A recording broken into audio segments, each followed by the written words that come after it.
Assalamualaikum warahmatullahi wabarakatuh. Waalaikumsalam warahmatullahi wabarakatuh. Oke, sampurasun teman-teman. Sampai.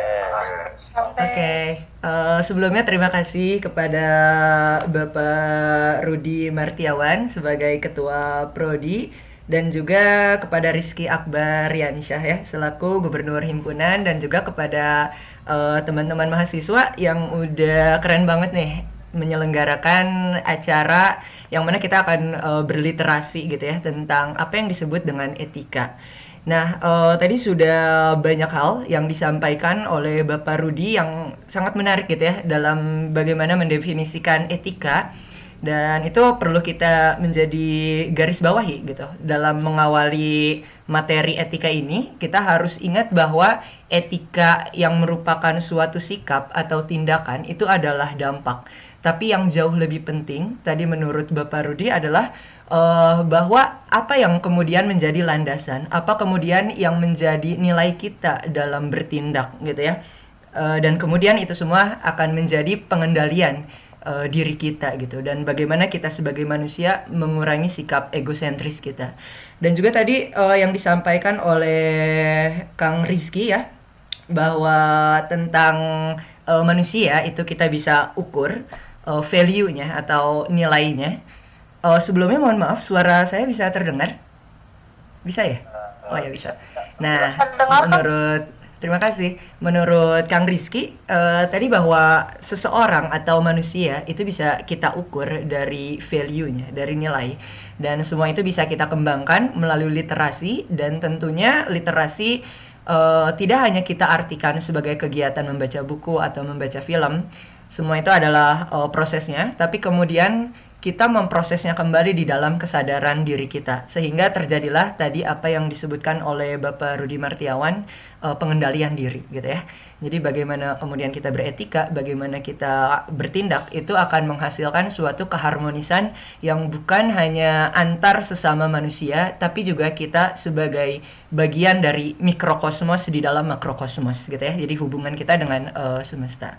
Nah, teman-teman, sebelumnya izinkan saya untuk share screen ya. Mungkin bisa ini kayaknya harus diizinkan ya untuk share screen-nya. Judul yang diberikan oleh panitia itu adalah Etika sebagai Fundamental Kehidupan Manusia. Nah, karena di sini ada kosakata fundamental, jadi artinya etika ini sebagai suatu hal yang sangat mendasar gitu ya, suatu hal yang sangat pokok harus dimiliki oleh seorang mahasiswa.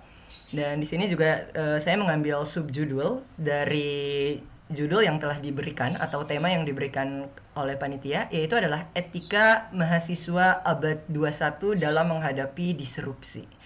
Gitu. Jadi ketika teman-teman mendengar bahwa etika mahasiswa abad 21 sebetulnya ini bukan tentang etika yang baru gitu ya. Yang kemudian kita meninggalkan nilai-nilai lama yang telah kita pegang dari dulu gitu, yang telah terbentuk oleh nenek moyang kita. Nah, tapi bagaimana kita kemudian bernegosiasi dengan perubahan-perubahan yang terjadi. Nah, apalagi di dalam fenomena revolusi industri 4.0, nah saat ini terjadi disrupsi gitu. Jadi perubahan yang sangat radikal, perubahan yang sangat cepat dan juga menyeluruh di berbagai aspek kehidupan kita. Dan kemudian kita sebagai mahasiswa gitu ya, dan bisa kita katakan juga sebagai akademisi gitu. Etika apa kemudian yang harus kita ambil dalam menghadapi beberapa hal tersebut gitu. Di dalam perubahan-perubahan ini yang ternyata sangat berdampak gitu ke dalam sendi-sendi kehidupan kita sehari-hari ya. Kita langsung aja mulai. Oh ya teman-teman sebelumnya, tadi saya belum memperkenalkan diri ya. Saya Rian Hafiz, jadi saya adalah seorang pengajar honorer di SMA. Saya mengajar mata pelajaran sejarah dan juga sosiologi ya. Dan di luar itu saya juga mendirikan sekolah non formal disebut dengan Sekolah Indonesia. Jadi di dalam kegiatan Sekolah Indonesia ini biasanya kita melakukan diskusi literasi untuk mengkaji berbagai fenomena-fenomena sosial yang terjadi di kehidupan sehari-hari gitu ya. Nah mungkin teman-teman kalau ada yang mau join dengan Sekolah Indonesia, nah itu diperbolehkan gitu ya. Jadi sekolahnya gratis dan terbuka untuk semua orang gitu. Oke, kita lanjut lagi. Nah, di sini kita coba untuk breakdown dulu terlebih dahulu. Jadi mungkin kosakata-kosakata yang akan kita gunakan itu yang pertama adalah tentang nilai, itu jelas. Dan juga norma, kemudian ada juga kode etik, dan yang terakhir itu adalah tentang filsafat moral atau etika itu sendiri. Nah, mungkin kita terkadang kesulitan gitu ya untuk membedakan masing-masing dari definisi kosakata-kosakata tersebut. Nah, kalau misalkan nilai, nilai itu kita ketahui hal tersebut adalah sesuatu yang dianggap baik atau buruk oleh masyarakat dan menjadi kesepakatan bersama. Dan biasanya itu semua dianggap sesuatu yang sakral gitu ya, sesuatu yang suci. Yang jika nilai itu tidak dilakukan, nah maka itu akan menjadi tolak ukur value diri kita gitu yang hidup di dalam lingkungan masyarakat. Nah, kemudian ada juga norma. Nah, kalau norma ini dia adalah semacam aturan untuk menuju ke nilai tersebut. Nah, kalau di dalam sosiologi mungkin kita pernah mengenal ya, ada tingkatan dari norma mulai dari usage, kemudian Volkswagen, ada juga mores, customs, dan juga laws gitu. Ada tingkatan-tingkatan yang juga diukur berdasarkan dari sanksinya gitu. Nah, kemudian ada juga kode etik. Nah, kalau kode etik ini biasanya tentang nilai dan norma yang kemudian tercatat dalam sebuah kanon gitu ya, dalam sebuah mungkin buku aturan gitu. Yang kalau misalkan di dalam sejarah kita pernah mengenalnya ada Kodeks Hammurabi gitu ya. Mungkin itu adalah kode etik pertama yang pernah ada di dalam peradaban umat manusia gitu. Jadi di dalam peradaban Mesopotamia di mana Nabi Ibrahim dulu lahir di sana gitu. Dan ada seorang raja Hammurabi yang kemudian dia membuat sebuah kode etik yang dipahatkan dalam sebuah batu gitu ya, disebut dengan Kodeks Hammurabi. Nah, itu beberapa contoh. Nah, sedangkan filsafat moral atau etika itu sendiri, dia diambil dari bahasa Yunani kuno yang disebut dengan etikos, berarti sesuatu yang timbul dari kebiasaan gitu. Dan etika ini sebetulnya adalah konsep kita bagaimana menganalisa nilai dan norma itu, dan bagaimana sesuatu itu atau tindakan dia bisa dikatakan sebagai baik atau buruk, salah atau benar gitu ya. Dan di dalam filsafat moral kita mengkaji itu semua gitu. Dan biasanya ketika kita pertama kali mengawali gitu ya, kalau kita dulu pernah kuliah filsafat, biasanya di dalam etika ini kita dihadapkan pada moral dilema gitu. Jadi terkadang teman-teman, etika itu tidak hanya merupakan suatu pilihan tentang yang baik dan buruk. Misalkan kita sebagai manusia ya, kita dihadapkan kepada suatu fenomena, suatu peristiwa gitu. Dan kita di sana dituntut untuk menilai mana yang baik, mana yang buruk. Terkadang kita itu dihadapkan kepada dua hal yang dua-duanya itu baik gitu. Dua hal yang dua-duanya sebetulnya baik, tapi kemudian bagaimana kita memiliki argumen bahwa apa yang kita pilih itu adalah yang terbaik gitu. Nah, sebagai contoh analogi, mungkin nanti moderator boleh kasih tahu ya kalau misalnya share screen-nya sudah bisa ditampilkan gitu. Karena ini akan menarik kalau misalkan kita pakai PowerPoint-nya gitu. Nah, jadi moral dilema ini contohnya misalkan kayak gini ya. Teman-teman, sekarang kita bisa bayangkan ada rel kereta api gitu, dan di sana ada kereta yang sedang melaju.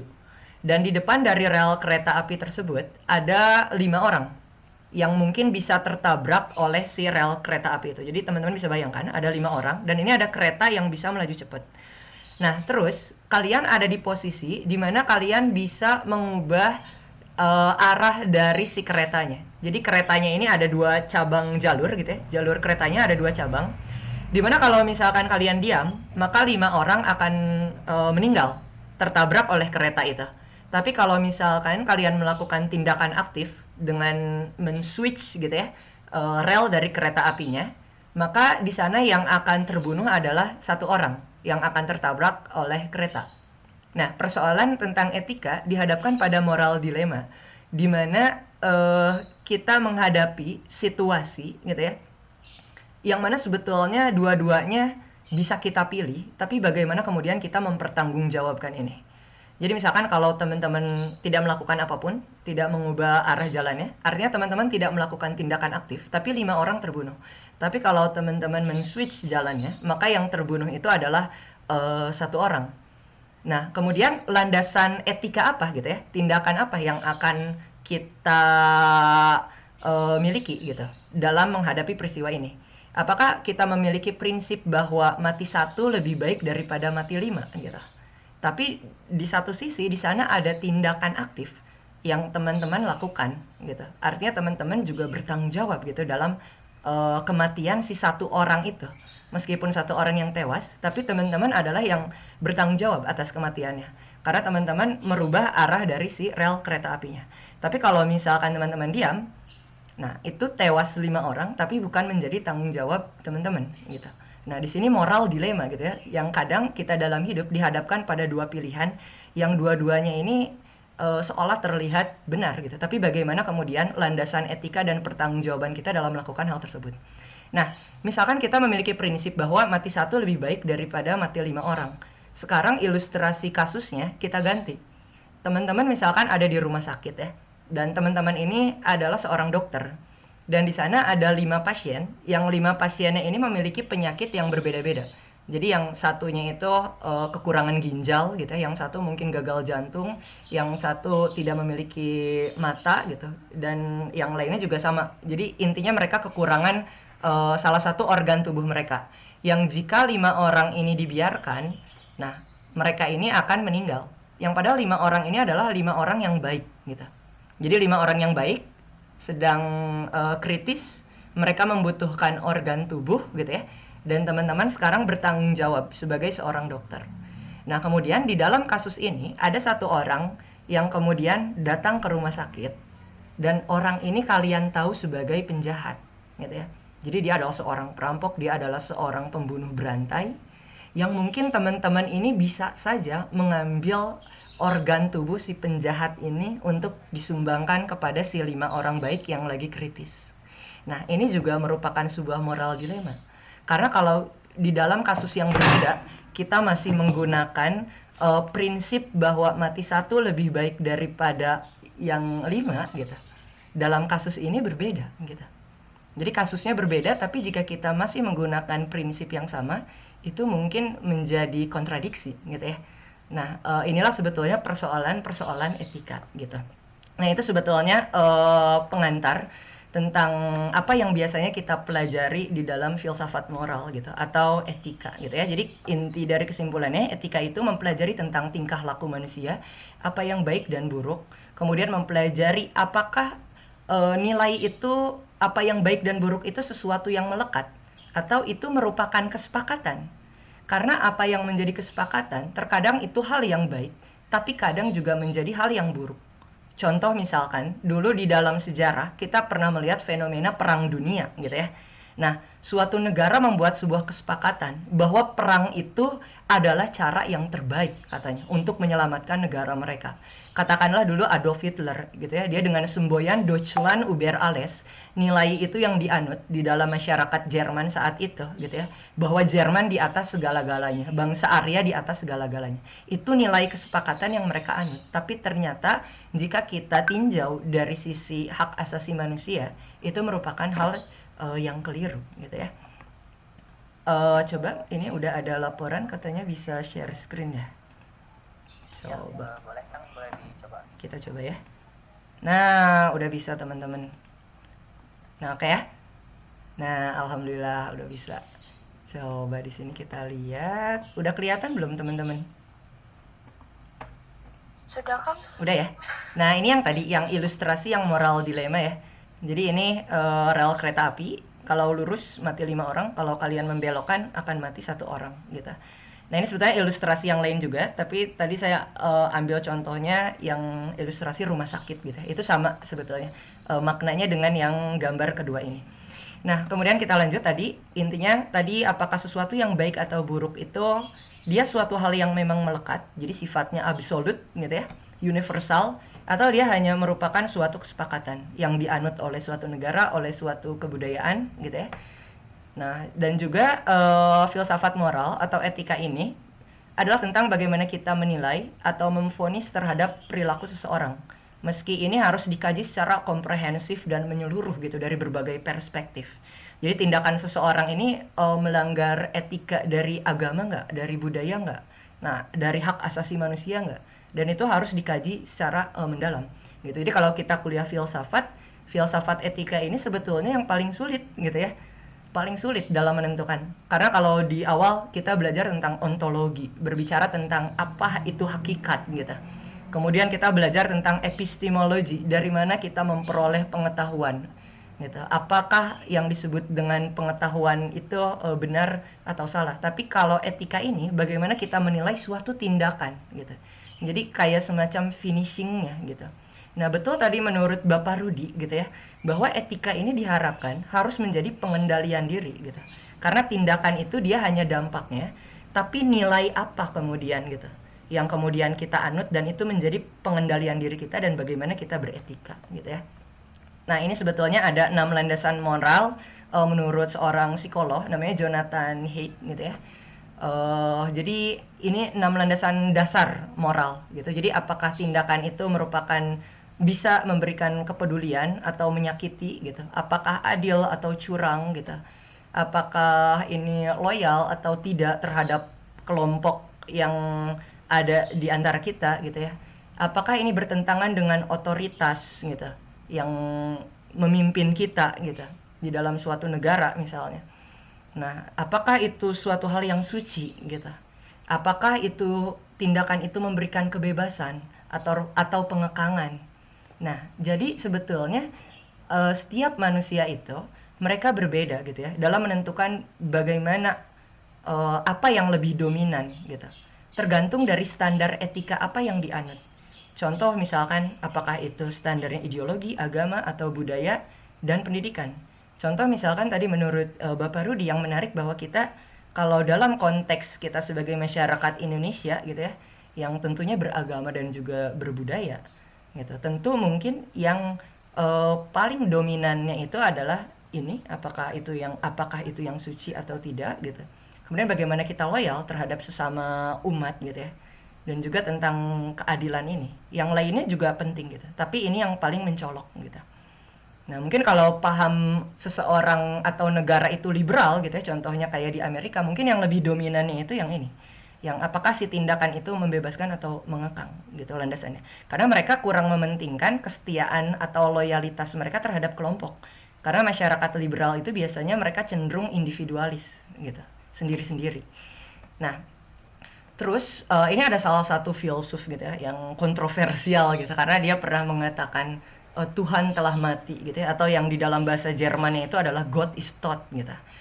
Nah, bukan berarti kita mengkaji ini kemudian kita menganut nilai yang digunakan oleh Friedrich Nietzsche gitu ya. Dia seorang filsuf dari Jerman, tapi dia pernah mengatakan tentang Übermensch. Nah, ini juga bisa menjadi bahan kontemplasi untuk kita gitu ya.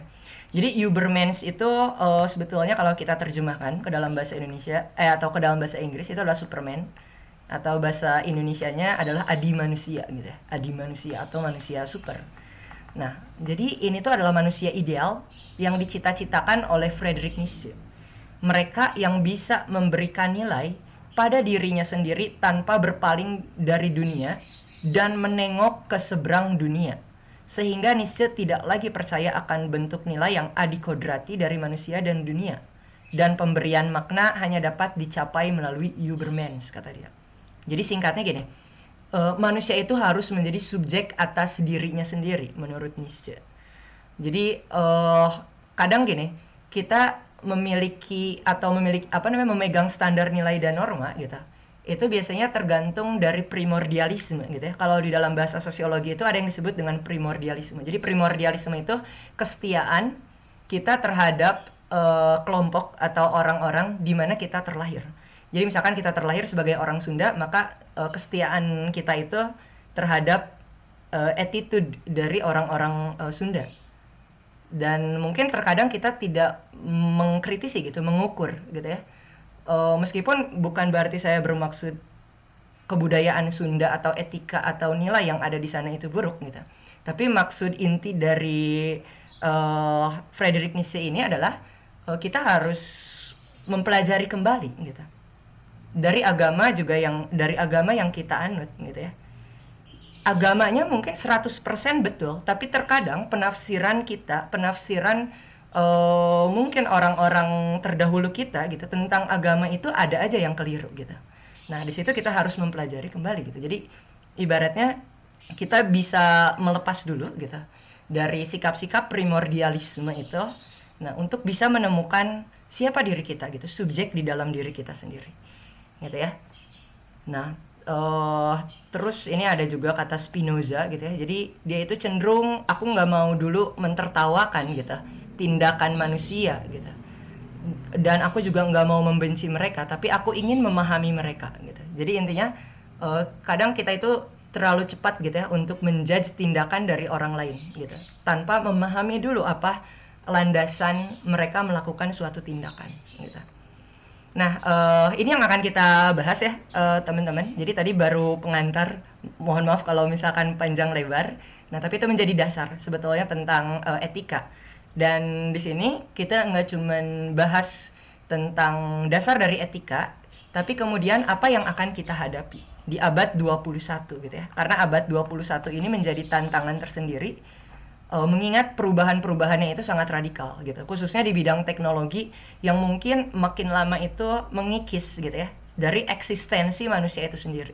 Nah, kita mungkin sering mendengar bahwa mungkin nanti manusia akan tergantikan gitu dengan yang namanya artificial intelligence gitu, dengan robot-robot gitu, yang peran manusia ini akan terdegradasi gitu. Nah, jadi ini beberapa hal yang akan kita bahas. Pertama, kita akan membahas dulu tentang eksistensi manusia. Meskipun di sini saya akan lebih banyak memberikan pertanyaan gitu ya kepada teman-teman daripada jawaban gitu. Karena nanti teman-teman inilah yang akan berliterasi gitu dalam mengembangkan, menyusun suatu konsep etika yang mana tanpa menghilangkan unsur agama budaya tapi juga bisa bernegosiasi dengan perkembangan zaman gitu. Nah, jadi nanti kita akan membahas tentang eksistensi manusia, kemudian tentang pendidikan. Jadi apakah pendidikan yang selama ini kita jalankan itu masih relate? Kemudian tindakan apa yang harus kita lakukan sebagai orang-orang yang berkecimpung di dunia pendidikan gitu. Nah, khususnya ini juga tamparan gitu ya untuk saya sendiri sebagai guru honorer di sekolah gitu. Jadi jangan-jangan apa yang kita ajarkan saat ini kepada siswa di di tahun 2050 itu mungkin udah nggak relate lagi, udah nggak relevan gitu ya. Bisa jadi. Kemudian juga bagaimana etika kita terhadap lingkungan. Nah, di sini ada subjudulnya ekonomi versus ekologi. Ini menarik, sebetulnya bisa menjadi pembahasan khusus gitu ya kalau kita mau mendalam. Nah, di mana sebetulnya kegiatan ekonomi kita, kegiatan bagaimana kita memproduksi suatu barang, bagaimana kita mengkonsumsi suatu barang, nah itu bertubrukan dengan nilai-nilai lingkungan hidup, dengan nilai-nilai ekologi. Gitu. Kadang kita memproduksi barang, katakanlah yang simpelnya pabrik itu memproduksi suatu barang dengan kemasan saset gitu ya. Nah, kemasan saset itu kan dibuat gitu ya agar si produsen itu bisa mendapatkan penghasilan sebanyak-banyaknya dengan pengeluaran sekecil-kecilnya sebetulnya. Itu contoh sederhana gitu. Dari tindakan ekonomi kita yang kemudian kontradiksi gitu dengan kestabilan atau keselarasan lingkungan hidup kita. Nah, ini juga nanti kita akan bahas bagaimana etika kita terhadap lingkungan. Dan yang keempat, dengan teknologi gitu ya.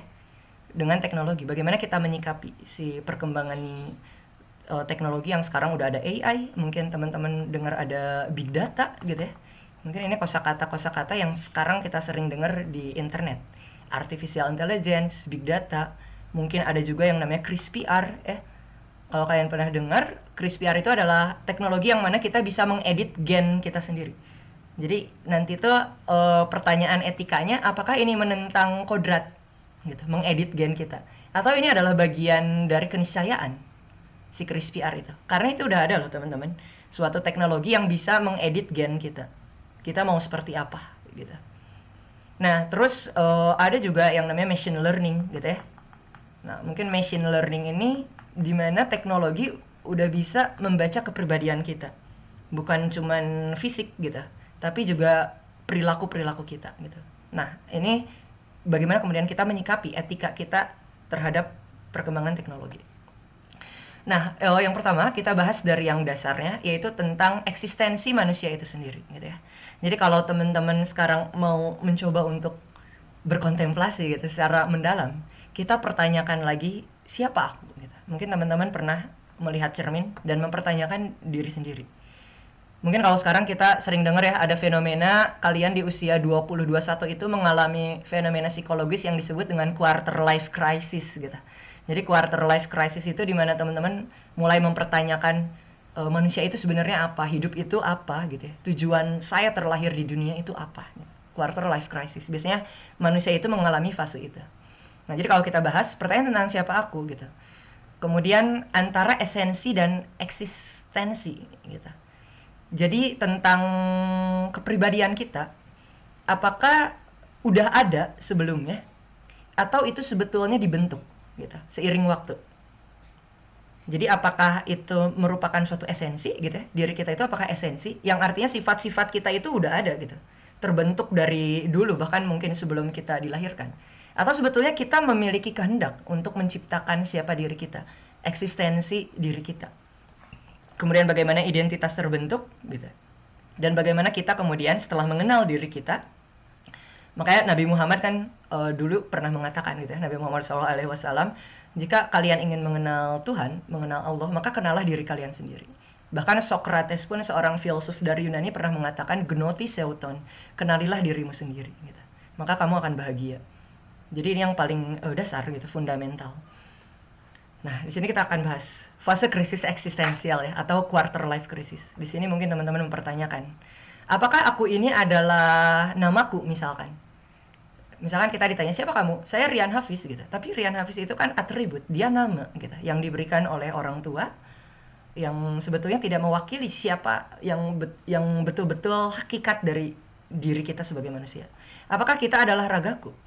Nah, raga kita yang terbentuk saat ini sebetulnya kan merupakan bagian dari sel-sel gitu ya. Dan sel-sel ini terbentuk tergantung dari apa yang kita makan gitu. Apa yang kita makan, kemudian kita bertumbuh dewasa. Jadi sebetulnya kita terbentuk dari lingkungan kita juga, dari apa yang kita makan gitu. Dan apakah itu mewakilkan diri kita sebetulnya? Kemudian apakah kita itu adalah jiwa gitu? Wah, ini lebih abstrak lagi gitu ya. Apa yang dimaksud kemudian dengan jiwa? Itu transcendence, sifatnya betul-betul abstrak. Kemudian apakah aku adalah pikiranku? Nah, jadi apakah pikiran ini mewakilkan siapa diri kita? Kalau kita renungkan kembali, sebetulnya pikiran kita itu merupakan pantulan dari apa yang kita temui di dalam kehidupan. Kayak misalkan contohnya gini, teman-teman kalau misalkan berpikir pasti menggunakan bahasa yang kita gunakan sehari-hari kan.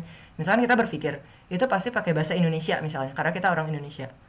Nah, berarti itu merupakan suatu pantulan doang gitu, yang bukan merupakan hakikat diri kita yang sebenarnya gitu. Karena terkadang gini, kalau kita dipertanyakan gitu ya, bisa nggak teman-teman membayangkan sesuatu yang belum pernah kita lihat, yang belum pernah kita temui di dalam kehidupan. Sekalipun kita mikirnya absurd gitu ya, ada rusa berkepala anjing misalnya. Nah, meskipun itu nggak ada di kehidupan nyata, tapi paling enggak si komponen-komponen rusa dan anjingnya itu pernah kita lihat gitu, sehingga terbentuklah di dalam imajinasi kita gitu. Jadi intinya kita tidak bisa memikirkan sesuatu yang belum pernah kita lihat bentuknya gitu. Kemudian apakah aku adalah perasaanku? Ini juga merupakan pantulan. Mengapa seseorang itu menjadi pemarah gitu ya? Nah, itu juga respon gitu. Seseorang marah karena dia respon. Nah, makanya nanti harus ada pengendalian diri itu. Kemudian apakah aku adalah kesadaranku? Nah, ini yang paling memungkinkan sebetulnya teman-teman daripada yang lain. Nah, karena kesadaran ini yang mungkin hanya dimiliki oleh manusia. Contoh misalkan gini, manusia itu satu-satunya makhluk mungkin yang bisa menyadari masa lalu, masa kini, dan masa depan. Makanya dia bisa memimpin dan mengelola hidup gitu. Dia menjadi seorang khalifah. Kalau misalkan hewan, dia tidak bisa. Karena kalau misalkan hewan bisa memiliki kesadaran tentang masa lalu, masa kini, dan masa depan, mungkin mereka akan berkumpul dan membuat sebuah revolusi untuk menggulingkan umat manusia. Karena mereka punya sejarah, punya mitos bersama. Tapi ternyata hewan nggak punya itu gitu. Nah, tapi kalau manusia, mereka punya kesadaran. Misalkan kita orang yang tidak saling mengenal pada awalnya, tapi kita disatukan dengan Pancasila gitu, dengan bendera merah putih yang sifatnya dia simbol gitu ya, abstrak. Tapi karena kesadaran itu kita bisa disatukan gitu. Kemudian memegang nilai dan norma yang sama.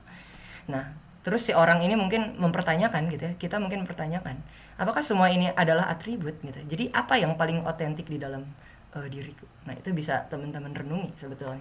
yang makin lama kesadaran kita itu akan terpupuk gitu ya.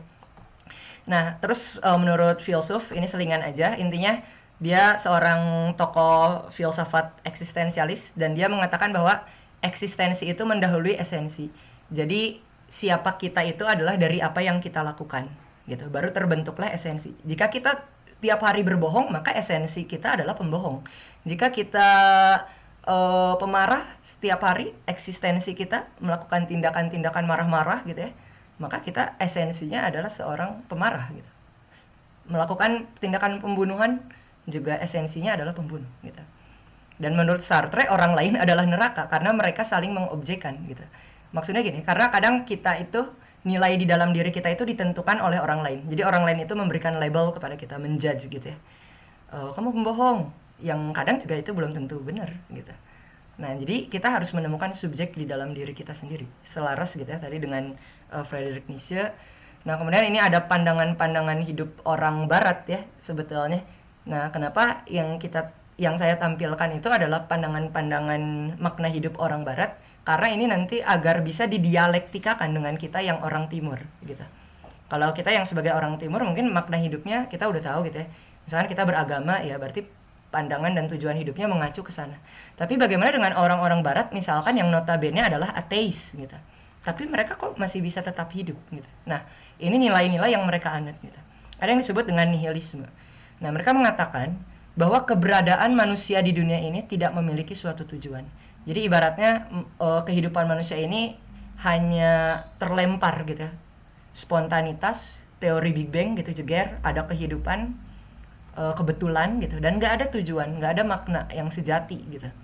Jadi karena menurut para aliran nihilis ini tidak ada bukti yang mendukung keberadaan pencipta moral sejati itu tidak diketahui, bahkan etika yang sekuler pun adalah tidak mungkin. Nah, jadi etika yang sekuler itu adalah etika yang memisahkan antara agama dengan kehidupan manusia. Itu juga nggak mungkin menurut dia, karena nggak baku gitu ya, nggak universal, nggak bisa universal gitu. Makanya tidak mungkin ada makna hidup yang sejati menurut mereka.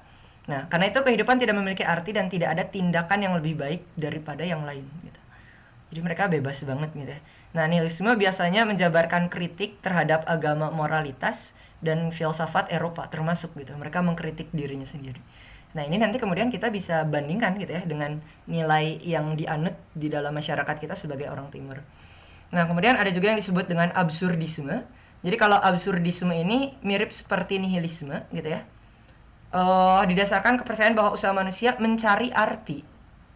Jadi mereka berawal dari tidak memiliki makna gitu ya. Jadi menurut mereka awalnya tidak ada makna dan makna ini harus dicari oleh si manusia selama dia masih punya kemungkinan gitu. Selama dia hidup gitu artinya.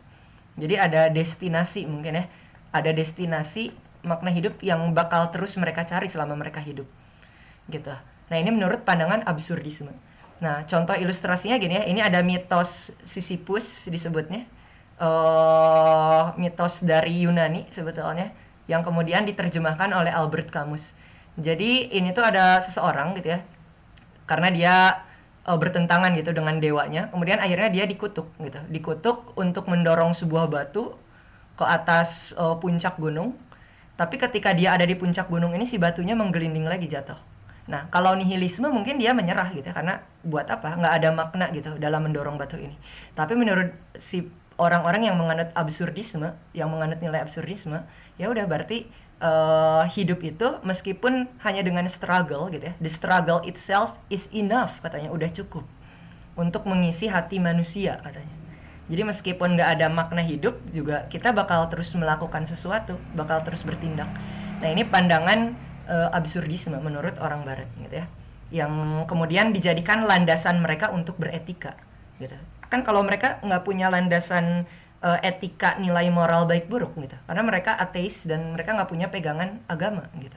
Kalau kita kan mungkin lebih mudah gitu ya sebetulnya, bisa mengacu kepada kitab suci gitu, tapi itu yang digunakan oleh orang barat. Nah, ini ada tantangan teknologi. Sebetulnya ini tadi ditulisnya keempat ya sama saya. Harusnya ini di awal, sorry. Karena ini nanti yang bakal berdampak ke berbagai aspek kayak lingkungan, pendidikan, dan lain sebagainya. Nah, ini tantangan teknologi. Ada seorang sejarawan dari Israel ya, namanya Yuval Noah Harari, mungkin kalian pernah dengar. Dia yang menulis buku Sapiens, Homo Deus, dan juga 20 Lessons. Ini juga saya ada bukunya, dan kuliah yang saya paparkan juga banyak referensinya diambil dari buku ini.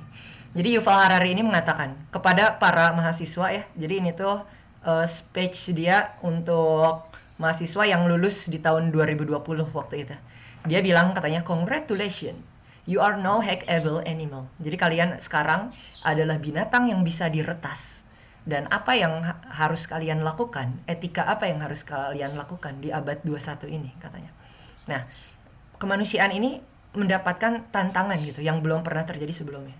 Kalau dulu mungkin yang bisa diretas itu ya, yang bisa dihack, ponsel kita, laptop kita, akun bank kita itu diretas. Tapi kalau saat ini mungkin korporasi atau perusahaan, bahkan pemerintah itu bisa meretas tubuh dan juga otak kita. Artinya human behavior kita gitu ya, perilaku kita bisa diretas. Mungkin teman-teman bilang, ini kayak semacam nakut-nakutin doang. Tapi ini fenomena yang benar-benar terjadi. Contoh, misalkan kita sekarang buka sosial media, buka Instagram, bermunculan iklan-iklan. Nah, iklan-iklannya itu yang seolah-olah relate banget gitu dengan kehidupan kita. Jadi kalau kita menginginkan jam tangan gitu, kadang yang diiklankannya itu muncul jam tangan. Jadi seolah-olah kita itu didorong untuk menjadi orang yang konsumtif. Nah, bagaimana itu semua bisa terjadi? Ini tuh bisa dihitung dari seberapa banyak kita membuka suatu website misalnya. Jadi kalau kita banyak membuka tautan tentang jam tangan gitu ya, karena di situ kita bakal kelihatan data-data kita diolah dengan algoritma komputer gitu ya. Nah, si data ini jadi pengetahuan. Misalkan, bahwa ada seseorang yang bernama Rian Hafiz sering membuka tautan tentang jam tangan, dia terobsesi dengan jam tangan. Nah, si data ini kemudian bisa dijual kepada korporasi, kepada perusahaan. Jadi agar perusahaan ini memiliki sales yang bisa tepat sasaran gitu. Jadi sales itu nggak lagi datang ke rumah-rumah untuk nawarin barang gitu ya, bersusah payah gitu. Tapi sekarang itu bisa menggunakan big data tadi. Jadi si pengetahuan, data-data, kebiasaan-kebiasaan kita di internet itu kemudian akan terakumulasi menjadi suatu pengetahuan yang bisa dijual kepada korporasi. Jadi korporasi ini bisa bekerja sama dengan sosial media seperti Instagram, Facebook gitu ya, YouTube dan lain sebagainya gitu. Jadi perilaku kita bisa diperjualbelikan. Termasuk juga dengan pemerintah. Misalkan sekarang kita di pendidikan gitu ya, ada Dapodik, ada NUPTK gitu. Tapi ini nggak semuanya negatif gitu ya. Ada juga positifnya, nanti kita bahas. Ada NUPTK, ada NISN gitu. Jadi semua data-data identitas kita itu masuk ke dalam satu data besar. Nah, dan mungkin juga nanti minusnya privacy kita yang dipertanyakan.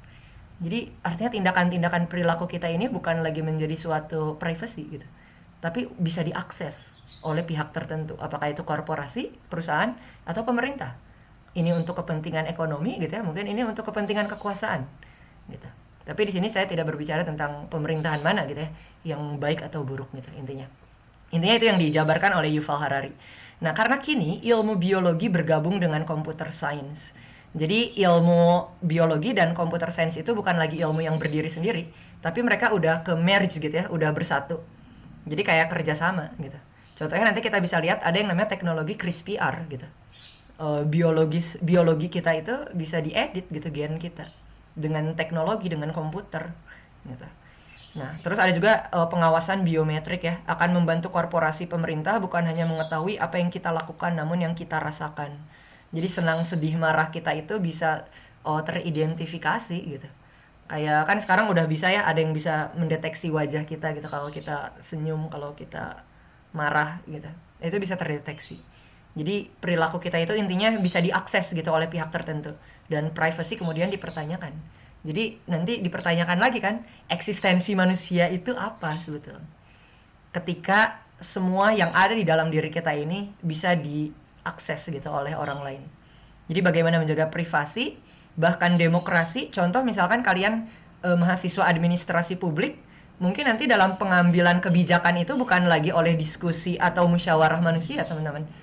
Jadi mungkin nanti komputer atau algoritma dari big data itu yang lebih dipercayai. Karena mereka bisa memahami gitu perilaku-perilaku apa yang dilakukan oleh masyarakat, kemudian kebijakan apa yang paling efektif untuk dibuat. Jadi mungkin nanti tinggal sekali klik doang gitu ya. Saya mau membuat kebijakan di bidang pendidikan, klik gitu. Ini yang paling efektif, dibuatlah kebijakan gitu. Nah, jadi kemudian nanti bagaimana gitu etika peran manusia dalam menghadapi ini. Gitu ya. Jadi bagaimana menjaga privacy, demokrasi, mungkin nanti voting juga itu udah nggak ada memilih presiden. Karena udah diwakilkan gitu ya dengan si algoritma komputer. Siapa orang yang lebih baik. Cuman pertanyaannya kan nanti siapa yang memonopoli si big data itu. Siapa yang bisa memegang data itu yang menjadi pertanyaan. Karena orang itu yang akan berkuasa gitu. Kemudian tentang kebebasan itu dipertanyakan, tentang makna hidup gitu ya. Ketika algoritma komputer lebih memahami kita daripada ibu kita sendiri memahami kita gitu. Jadi kadang internet itu jauh lebih tahu kita, perilaku kita dibandingkan orang tua kita memahami kita gitu ya.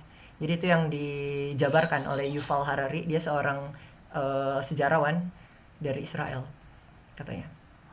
Nah ini ya, jadi ini tadi sebetulnya udah dibahas tentang big data.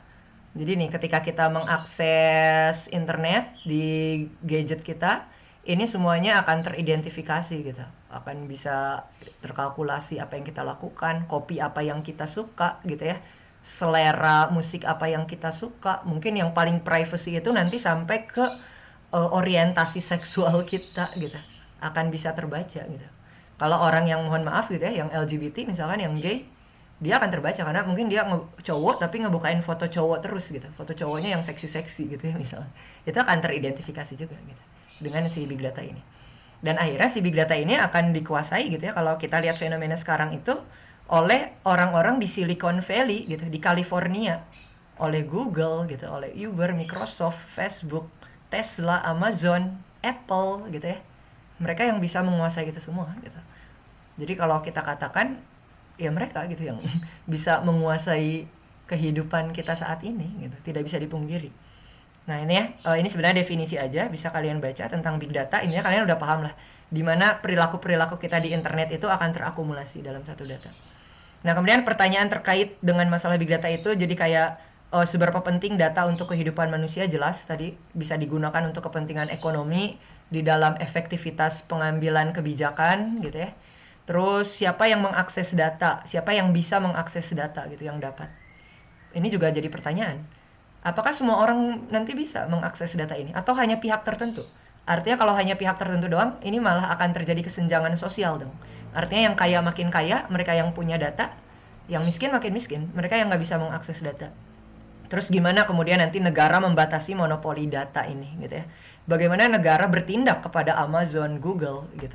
Bagaimana PBB gitu yang seharusnya bisa menindak ini gitu untuk bisa adil, dan bagaimana privasi masyarakat terjaga gitu. Jadi ibaratnya kata Cliff Humby, dia seorang ahli matematika, dia mengatakan data is the new oil. Jadi data itu adalah oli yang baru.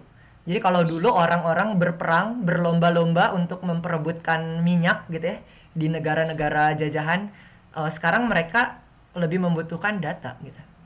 Karena data ini lebih berharga bagi mereka sekarang. Gitu ya. Nah, ini contoh ada fenomena Josiah Zainer. Jadi Josiah Zainer ini dia mantan dari NASA ya. Nah, dia juga seorang ahli biologi. Nah, dan CRISPR itu tadi teknologi yang bisa mengedit gen. Jadi dia bukan yang menciptakan, tapi dia bisa juga untuk melakukan itu. Bahkan dia mengkampanyekan cara mengedit gen sendiri gitu. Bahkan dia pernah ya di dalam sebuah film dokumenter, judulnya itu Unnatural Selection gitu. Jadi di sebuah acara festival science, dia mempertunjukkan kepada banyak orang, dia menyuntikkan dirinya sendiri. Yang katanya si suntikan ini tuh bisa mengubah massa ototnya katanya. Nah, dia mengedit gennya sendiri, mempromosikan itu dengan tujuan dia itu menginginkan agar si teknologi CRISPR ini nggak cuma dimonopoli oleh satu perusahaan.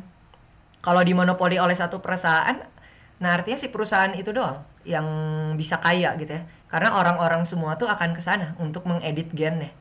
Tapi kalau semua orang bisa melakukan ini, artinya itu semua orang punya hak gitu untuk bisa mengedit gennya sendiri. Nah, Josiah Zainer itu adalah salah satu orang yang mengkampanyekan itu, bahwa semua orang harusnya diperbolehkan Tapi uniknya dia justru dituntut oleh banyak pihak perusahaan gitu ya, karena melakukan tindakan yang ilegal katanya.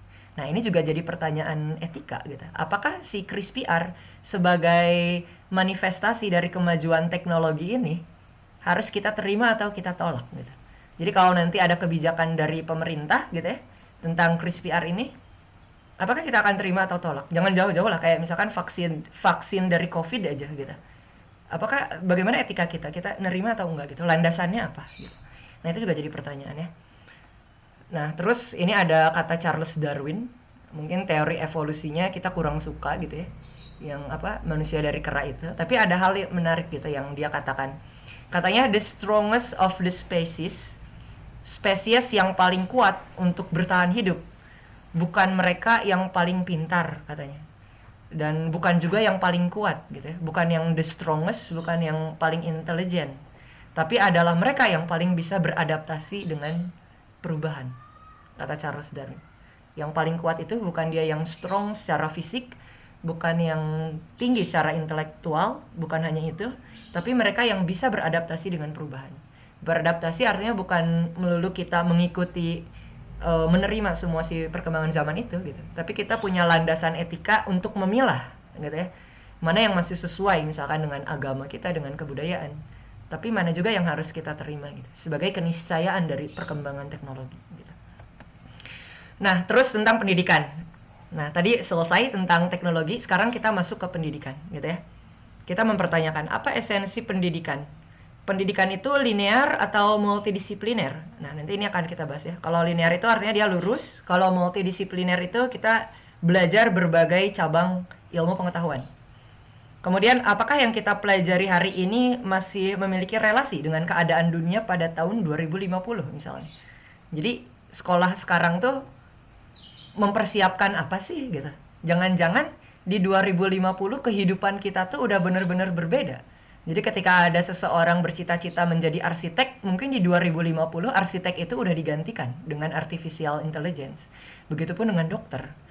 Bisa jadi gitu. Jadi apakah masih ada relevansi gitu, ada relasi gitu. Pendidikan yang kita hadapi, yang kita jalankan hari ini dengan masa depan. Kemudian pendidikan itu apakah hanya sekedar diarahkan pada kebutuhan pasar kerja? Nah, nanti akan coba saya kasih ilustrasi. Kemudian, apa yang terjadi ketika pendidikan bertemu dengan teknologi yang tadi kita bahas? Contohnya dengan big data gitu ya. Ketika pendidikan bertemu dengan big data. Terus apa yang harus kita siapkan? Nah, ini model linear pendidikan ya. Jadi secara umum kita mungkin tahu di dunia pendidikan kita belajar berbagai materi gitu ya. Dapat rapot, kemudian kita kuliah mungkin, dapat ijazah, dan ijazah ini menjadi salah satu syarat untuk kita bisa bekerja. Nah, biasanya perusahaan atau korporasi ini kan mematok IPK gitu ya. Jadi kualitas seseorang itu dilihat dari gelar, mungkin dilihat dari IPK gitu ya. Dilihat dari kampus gitu. Nah, jadi seolah-olah kayak si pendidikan ini tuh untuk memenuhi kebutuhan si korporasi gitu, untuk kebutuhan ekonomi. Apakah iya hanya sekedar itu pendidikan tuh? Jadi apakah pendidikan itu hanya diarahkan untuk kepentingan si pemegang-pemegang perusahaan ini, para pelaku kapitalis gitu ya, para pelaku industri, mereka yang membutuhkan sumber daya manusia yang diukur dari pendidikan. Jadi apakah pendidikan model linear ini diarahkan ke sini gitu. Jadi kalau mau bekerja di sini misalnya belajarnya apa aja gitu ya, terus kuliahnya jurusan apa, diarahkan ke sini. Nggak sepenuhnya salah, jelas gitu ya, ekonomi juga salah satu kebutuhan dasar dari manusia. Tapi apakah itu gitu, si esensi pendidikan tuh itu doang gitu. Nah, kita jarang mempertanyakan kan tentang konsep pendidikan yang memanusiakan manusia gitu ibaratnya. Nah, ini salah satu cuplikannya dari video klip musik, nama bandnya Pink Floyd, mungkin kalian pernah dengar. Nah, di salah satu video klipnya ini mereka membuat sebuah sarkas gitu, dimana anak-anak itu di sekolah itu mirip kayak di industri, jadi mereka dicetak gitu.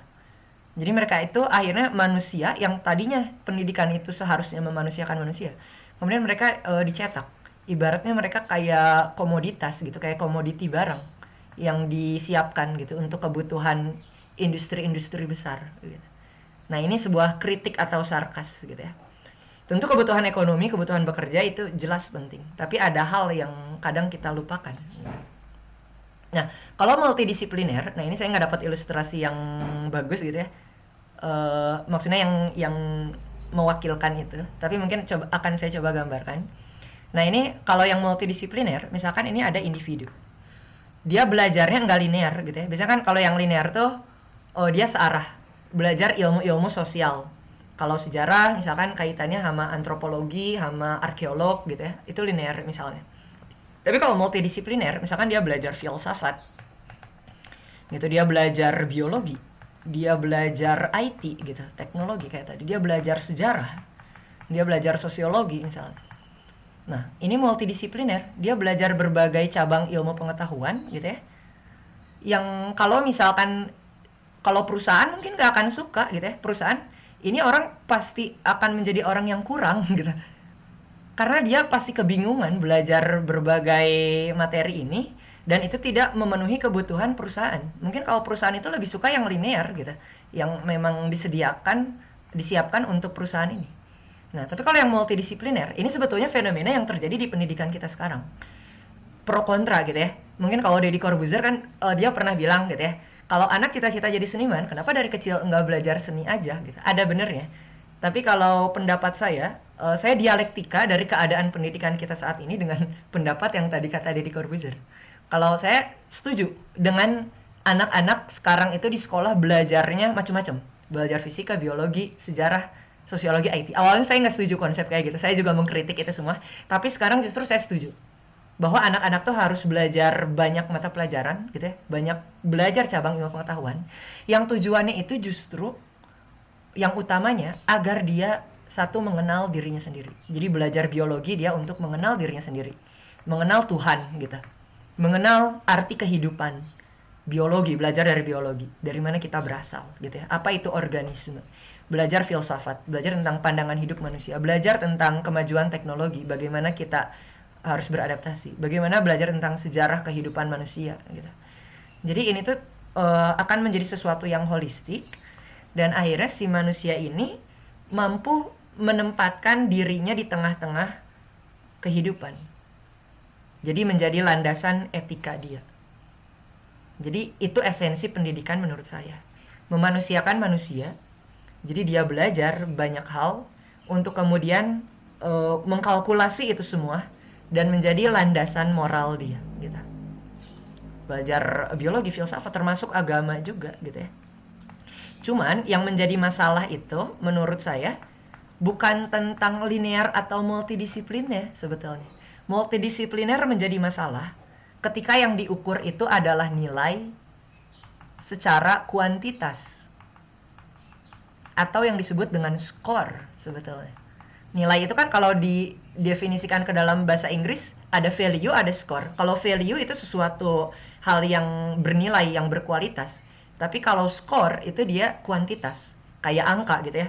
Jadi seberapa pintar seseorang, nilainya 90 berarti dia pintar. Matematikanya 60 berarti dia bodoh. Itu sebetulnya yang jadi masalah menurut saya di dalam dunia pendidikan. Dari sudut pandang saya sebagai guru honorer ya. Saya bukan ahli pendidikan, tapi dari sudut pandang guru honorer gitu. Ini yang jadi keliru. Tapi kalau dari segi ininya, saya setuju. Anak-anak belajar banyak pengetahuan. Tapi ukuran untuk menilai pintar cerdasnya itu yang kemudian menjadi masalah. Yang diukur dengan kuantitas, gitu, dengan skor. Gitu ya. Nah, itu masalah di dalam pendidikan. Nah, modal pendidikan abad 21 nih, misalkan ini udah bersentuhan gitu ya dengan teknologi. Ini juga mungkin identitas si anak ini tuh udah terserap gitu masuk ke dalam gadget, kebiasaan-kebiasaannya, nilai matematikanya berapa, sejarahnya berapa. Nah, itu udah masuk ke dalam satu data besar gitu ya. Misalkan. Nah, tapi karena kita sekarang kondisinya pandemi mungkin modelnya kayak gini. Tapi ini juga sama. Ketika kita menggunakan Zoom kayak gini juga mungkin sifat-sifat saya juga terbaca gitu ya. Pandangan-pandangan hidup saya terbaca gitu oleh si Zoom ini. Bisa aja kayak gitu. Nah, model pendidikan abad 21. Nah, terus ketika pendidikan bertemu dengan big data gitu ya. Nah, artinya nih di sini kita lihat educational background gitu. Jadi background pendidikan kita bisa terbaca. Terus gender kita bisa terbaca, umur, asal usul gitu ya. Nah, jadi ini tuh disebut dengan personal information. informasi personal kita masuk ke data gitu ya, dan masuk ke sumber utamanya, ke sumber big data. Kemudian learning resource gitu, tentang textbook, tentang platformnya, alat-alat apa yang kita gunakan, kemampuan guru mengajar gitu, resource update speed gitu, sumber update dari sumber bacaan kita itu bakal lebih cepat. Maksudnya kayak gini, kita mau mempelajari suatu materi gitu ya, nah nanti dengan big data itu akan mudah, referensinya apa aja mereka akan mempermudah. Kalau sekarang kan mungkin kita masih agak susah gitu ya, dulu zaman saya misalkan angkatan 2010 mau belajar tentang sejarah Konstantinopel, harus cari sumber dulu gitu, ke perpustakaan random lagi, susah gitu nyarinya, harus nyari kategorinya apa gitu ya. Tapi kalau dengan big data, source dari sumber belajar kita itu mudah. Kita mau mempelajari A gitu ya, referensinya apa aja nih yang cocok sana, klik gitu, tinggal tat muncul. Itu keuntungannya masuk ke big data. Behavior juga perilaku kita gitu ya, klik volume, learning time, learning progress activity gitu, ini juga sama, intinya masuk ke data. Nah, di sini kita bakal lihat plus minusnya. Makanya nanti ini akan jadi tolak ukur kita sebagai mahasiswa yang beretika gitu ya, membuat suatu etika gitu, katakanlah bertindak, apa yang baik apa yang buruk ketika kita dunia pendidikan kita bersentuhan dengan big data dan juga artificial intelligence atau kecerdasan buatan. Positifnya kita lihat pendidik merumuskan strategi pengajaran bisa dengan mudah. Yang tadi saya bilang tinggal sekali klik strategi pengajaran tuh bisa langsung gitu ya. Menganalisis informasi dari peserta didik gitu. Apa ya yang penting ini? Ini bisa kalian baca aja. Menganalisis hasil belajar. Jadi untuk evaluasi hasil belajar ini akan mudah gitu ya. Anak ini kurangnya apa? Kalau sekarang kan mungkin manual gitu ya. Guru di sekolah itu dia ngukurnya manual. Anak ini yang kurangnya apa, itu manual. Tapi kalau nanti hasil belajar ini bisa dicek gitu lewat komputer. Terus untuk bikin tadi ya strategi pengajaran udah, untuk bikin analisis dan pengambilan keputusan linear, memberikan evaluasi sistemik cerdas dan dinamis yang sistematis. Juga, nah ini yang paling penting ini nih, membuat personalized learning. Jadi personalized learning itu kayak gini. Kalau sekarang misalkan kita di SMA pakai kurikulum 2013. Jadi mau orang yang ada di Sukabumi, yang ada di Papua, itu semuanya disamaratakan kan kurikulumnya 2013.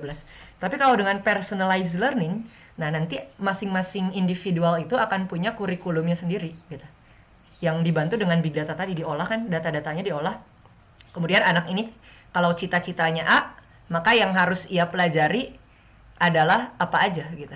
Nah ini dibantu dengan big data, bisa mengolah gitu. Jadi ada personalized learning. Jadi nanti kita belajar pakai laptop gini tuh mungkin dalam satu sekolah gitu ya, tapi setiap anak itu belajarnya macam-macam. Mungkin difasilitasinya oleh platform belajar gitu ya. Jadi sekolah itu ibaratnya kayak institusi kemudian yang hanya jadi fasilitator gitu. Nah, di sini dipertanyakan gitu tentang etika guru, tentang etika murid gitu. Nah, minusnya apa? Privacy data jelas ya. Kemudian keamanan data kita juga, dan eksistensi manusia gitu. Bagaimana manusia tetap menjadi subjek atas dirinya, atau jangan-jangan udah terobjektifikasi gitu dengan si teknologi tadi. Jadi artinya kita udah nggak ada bedanya gitu kayak robot, karena kita tuh kayak ibaratnya benda pasif gitu ya, yang diatur gitu oleh teknologi. Nah, sedangkan menurut Yuval Harari, nah ini menarik ya, Yuval Harari ini dia tokoh sekuler, tapi dia mengkritik sekuler itu sendiri. Nah, jadi kata dia, aset pendidikan abad 21 itu apakah belajar coding gitu ya? Apakah belajar coding? Enggak juga, kata Yuval Harari.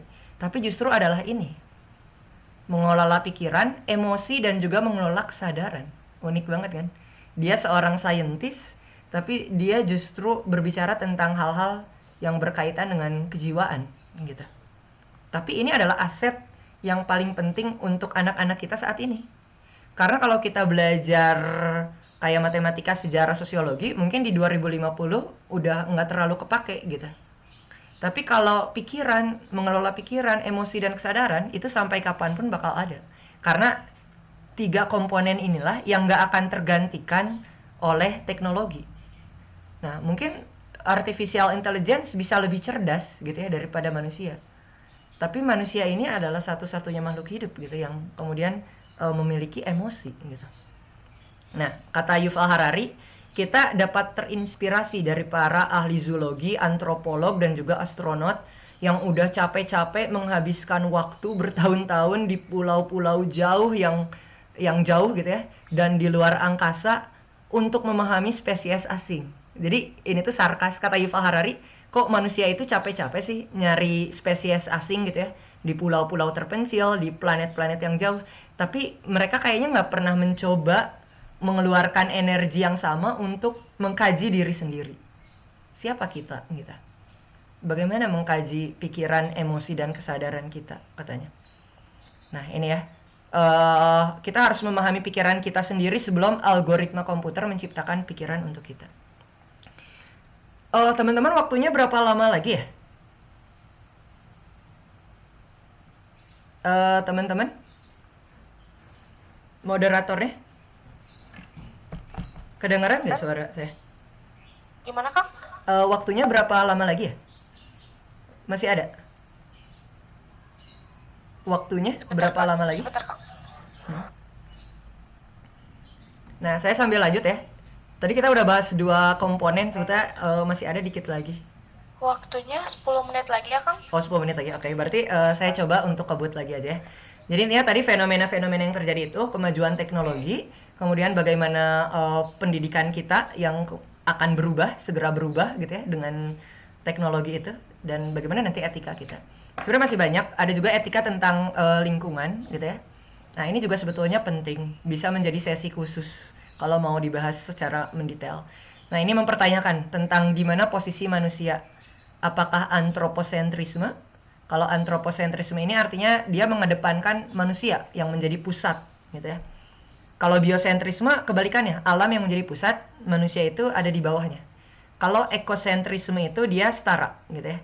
Antara manusia dan makhluk hidup lainnya itu dia setara. Nah, kalau yang antroposentrisme itu dia kayak gini. Jadi manusia ada di atas gitu ya, bahkan ini wanita ya di bawahnya, di bawah cowok gitu. Jadi patriarki banget gitu. Terus ini hewan-hewan lainnya gitu. Nah, hati-hati kita keliru gitu ya dengan di dalam Islam itu kan ada yang namanya bahwa manusia itu adalah khalifah di muka bumi. Artinya adalah pemimpin. Pemimpin itu mengelola gitu ya. Bukan kemudian berkuasa. Karena memimpin dengan berkuasa itu 2 hal yang berbeda. Kalau berkuasa itu artinya manusia jadi seenaknya. Mereka mengeksploitasi alam seenaknya demi kepentingan mereka sendiri. Tapi kalau khalifah, pemimpin, artinya dia bisa mengelola, bisa menjaga kestabilan. Bagaimana manusia bisa hidup tapi lingkungan hidup juga nggak rusak gitu. Nah, itu tugas dari manusia gitu ya. Jadi yang stabil itu ini nih, ekosentrisme. Jadi ya manusia itu juga sama-sama gitu. Dia ada di tengah-tengah. Di tengah-tengah, memimpin itu kan nggak selamanya di atas, bener nggak teman-teman? Nggak selamanya di atas, tapi dia bisa ada di tengah-tengah.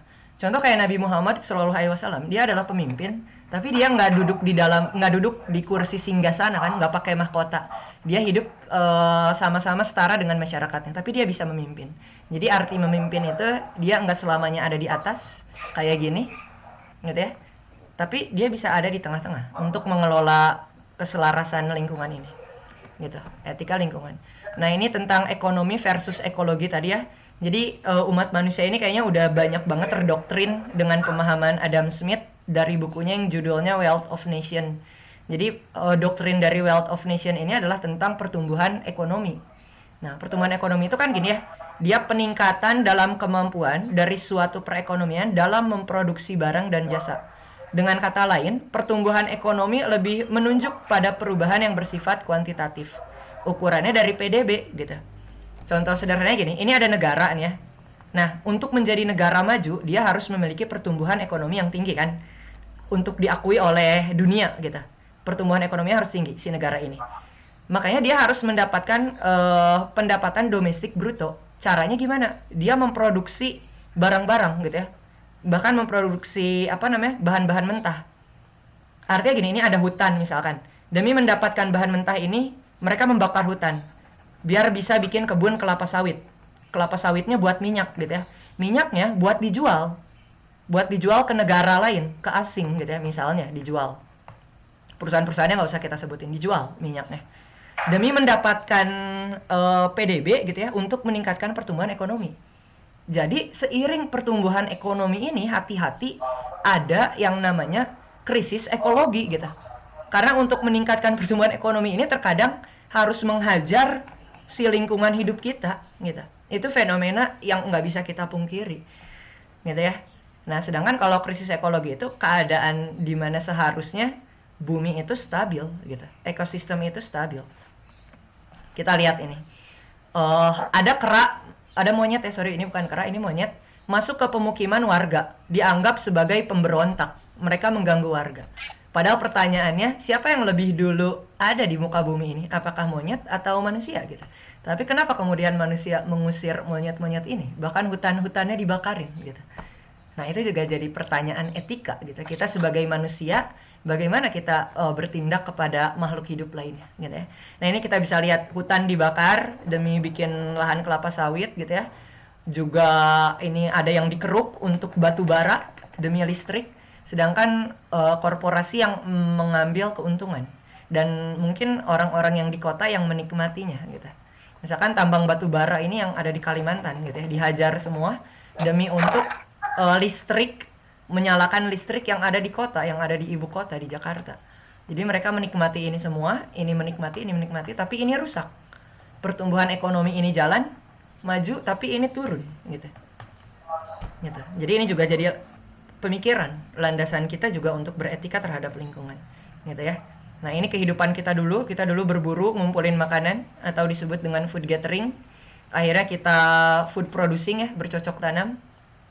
Dan akhirnya kita melakukan ini sekarang. Apa yang disebut dengan agriculture. Nah, sebetulnya ada beberapa solusi dari para aktivis lingkungan hidup gitu ya. Kita itu bisa menerapkan model yang ini.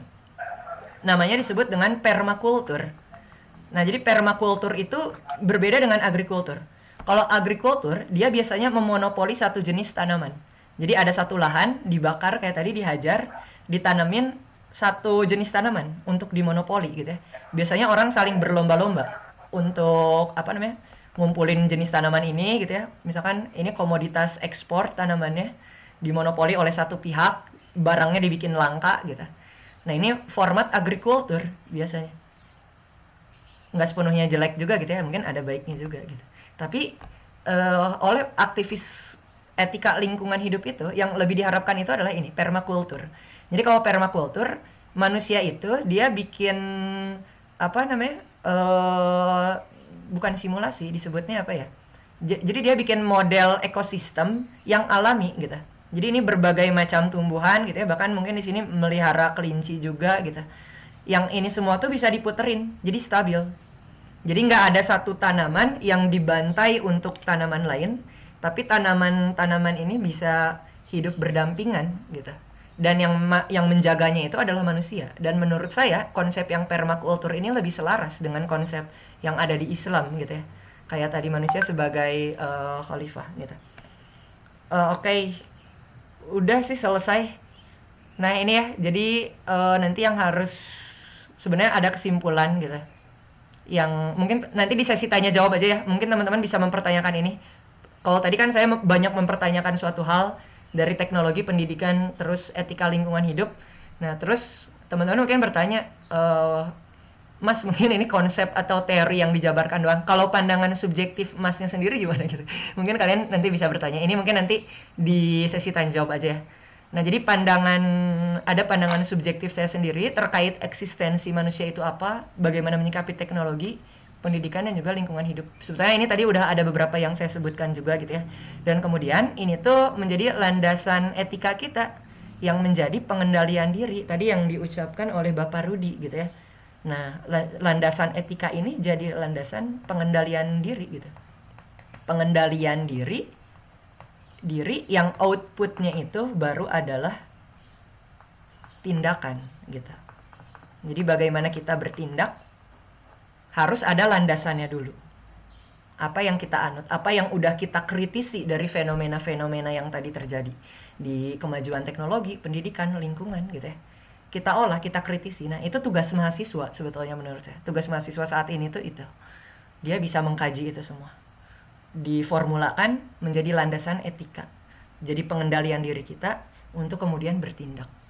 Bagaimana posisi kita sebagai manusia di muka bumi gitu ya.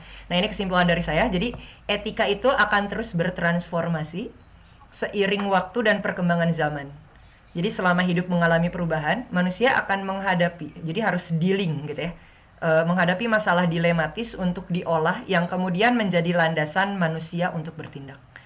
Dan yang bisa memikirkan ini, yang bisa mengolah ini adalah manusia gitu ya. Kita sebagai pemimpin, sebagai khalifah di muka bumi ini, nah, kita yang harus terus berdialektika gitu, dealing dengan fenomena-fenomena yang terus terjadi. Nah, terakhir dari saya, tugas mahasiswa di abad 21 gitu ya, termasuk saya sebetulnya sebagai akademisi. Nah, salah satunya adalah memecahkan masalah-masalah etika terkait apa yang dihadapi kini oleh suatu peradaban kita. Gitu ya, dalam menghadapi disrupsi, perubahan yang benar-benar total gitu ya.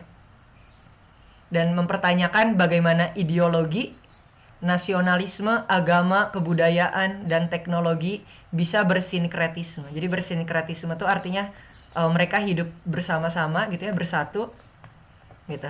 Dan ini tetap relevan gitu di kemajuan zaman.